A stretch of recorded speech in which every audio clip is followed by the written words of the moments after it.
बिस्मिल्लाहिर्रहमानिर्रहीम। अस्सलाम वालेकुम। हज़रत दाऊद अलैहिस्सलाम का ज़िक्र कुरान मजीद और हदीसात में मिलता है। इनकी ज़िंदगी के मुख्तलिफ वाक़यात में हिकमत, अदल और नसीहतों के कई पहलू नुमायाँ हैं।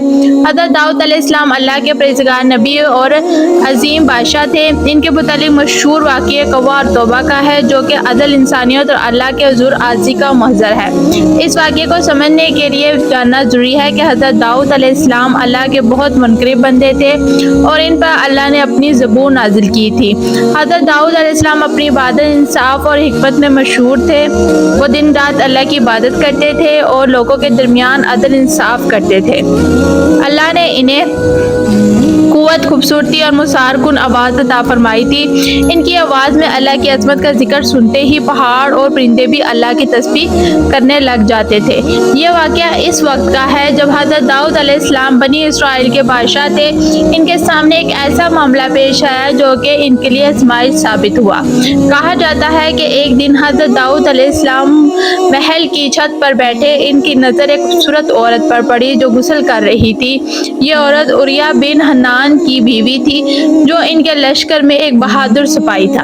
हज़रत दाऊद अलैहिस्सलाम ने इस औरत की खूबसूरती से मुतासिर होकर इससे निकाह की ख्वाहिश जाहिर की, लेकिन ये बात गैर मुनासिब थी क्योंकि वो पहले से ही शादीशुदा थी। हज़रत दाऊद अलैहिस्सलाम ने एक चाल के तहत उरिया को जंग पर भेज दिया, जहां वो शहीद हो गए। इसके बाद उन्होंने इस औरत से निकाह कर लिया, लेकिन इस अमल में अल्लाह ताला ने उनकी गलती की उनको निशानदही कराई थी। हज़रत दाऊद अलैहिस्सलाम पर अल्लाह की तरफ से एक आज़माइश भेजी गई। एक दिन दो शख्स इनके पास एक तनाज़ुर लेकर आए।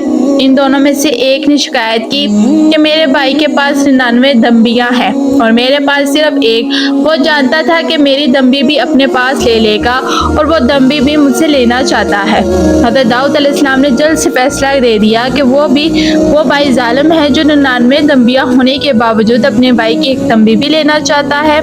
इसके बाद अल्लाह ने उन पर वजाहत किया कि वो इस वाक़ये के लिए सबक सीखे। इन्होंने अपने मामले की तरफ इशारा किया, क्यों ना कि उन्होंने भी उरिया के मामले में इंसाफ का दामन छोड़ दिया था और उसे चाल के तहत जुनसे जंग पर भेजकर शहीद करा दिया और उनकी बीवी से शादी कर ली थी। कहा जाता है कि इस वाक़ये के बाद हज़रत दाऊद अलैहिस्सलाम बहुत नदामत हुए, अल्लाह से माफ़ी मांगने लगे और दिन रात सजदे में गिर पड़े, अपनी गलती पर तौबा करते रहे। एक रवायत के मुताबिक जब हज़रत दाऊद अलैहिस्सलाम इबादत में मशगूल थे तो एक कौवा आया और इनके सामने दाना गिराया। हज़रत दाऊद अलैहिस्सलाम को इस कौवे के अमल से ये सबक मिला कि अल्लाह ने हर चीज़ को अपनी हिकमत के तहत बनाया है। कौवे ने इन्हें ये याद दिलाया कि वो भी अल्लाह के सामने आजी बंदे हैं और उन्हें हमेशा इंसाफ और हिकमत से फैसला करना चाहिए। हज़रत दाऊद अलैहिस्सलाम ने अपनी गलती को तस्लीम किया और अल्लाह की बारगाह में रो रो कर माफ़ी मांगी। कुरान मजीद में इनकी तौबा को यूँ बयान किया गया है, बस उन्होंने अपने रब से माफ़ी मांगी और रुकू करते रहे और अल्लाह की तरफ रुझान किया। अल्लाह ने इनकी तौबा कबूल कर ली और इन्हें मज़ीद इज़्ज़त शरफ अता फरमाया। सबक और हिकमत हज़रत दाऊद अलैहिस्सलाम के इस वाक़ये से कहीं अहम सबक मिलते हैं। हुक्म या काजी को हमेशा इंसाफ से काम लेना चाहिए।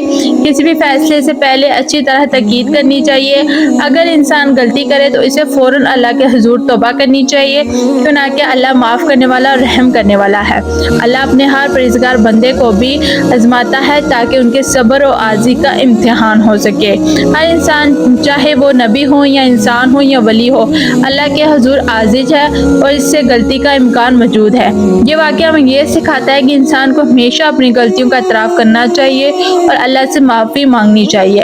अल्लाह ताला अपने बंदों की तौबा को कबूल करता है और इन्हें अपनी हिकमत से नवाजता है और इन पर अपनी रहमत नाजिल करता है।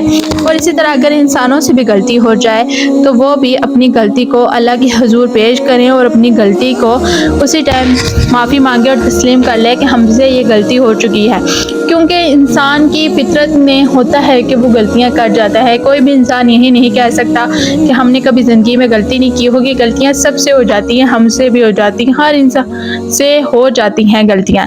اس لیے اپنی غلطیوں کی لازمی معافی مانگا کریں۔ اس واقعے سے آپ یہ سبق سیکھیں گے، ان سے بھی ہمارے نبی تھے حضرت داؤد علیہ السلام، ان سے بھی غلطی ہو گئی تھی تو انہوں نے بھی اپنی غلطی کا اعتراف کیا تھا۔ اسی طرح آپ بھی اپنی غلطی کا اعتراف کریں، اپنی غلطی کے لیے ندامت ہو، اور اگر آپ سے کوئی ایسی غلطی ہو گئی ہے جو آپ دنیا کو نہیں بتانا چاہتے لیکن آپ کو پتہ ہے وہ مجھ سے گناہ ہوا ہے، یہ گناہ ہے، تو اس کو آپ نے ضرور اللہ پاک سے رات کے اندھیرے میں یا کسی بھی وقت لازمی معافی مانگے، کیونکہ اللہ کی ذات معاف کرنے والی ہے۔ اسی طرح 22 رجب آ رہی ہے تو آپ نے کوشش کرنی ہے کہ آپ نے معافی مانگنی ہے۔ 27 رجب کو معافی مانگنی، 22 رجب کو، 27 رجب کو یہ دن خاص ہوتے ہیں، اس لیے ان دن اپنی معافی مانگ لیں۔ پھر شعبان کا مہینہ آئے گا، رمضان، ان راتوں میں آپ نے ضرور اللہ پاک سے معافی مانگنی ہے، کیونکہ اللہ پاک نے ہمارے لیے 3 ایسی راتیں مقرر کی ہیں جن میں مسلمان اپنے لیے جن سے دعا مانگ کر اپنے لیے معافی طلب کر سکتے ہیں، کیونکہ انہی تین راتوں میں آپ اپنے لیے گناہوں کی معافی ضرور مانگ سکتے ہیں۔ اور اگر آپ کو میری ویڈیو اچھی لگی ہے تو پلیز میرے چینل کو لائک اینڈ سبسکرائب کرنے کے ساتھ ساتھ بیل آئیکن کو بھی لازمی دبایا کریں، سپورٹ لازمی کیا کریں، دعاؤں میں یاد رکھا کریں اسلام وتھ کوئین کو، کیونکہ آپ کی دعائیں میرے لیے خیریت عافیت کا ذریعہ ہیں، اس لیے دعائیں دیں، دعائیں لیں۔ پھر ملیں گے نئی ویڈیو کے ساتھ، نئے اسلامی ٹاپک کے ساتھ۔ اب دے مجھے اجازت، اللہ حافظ۔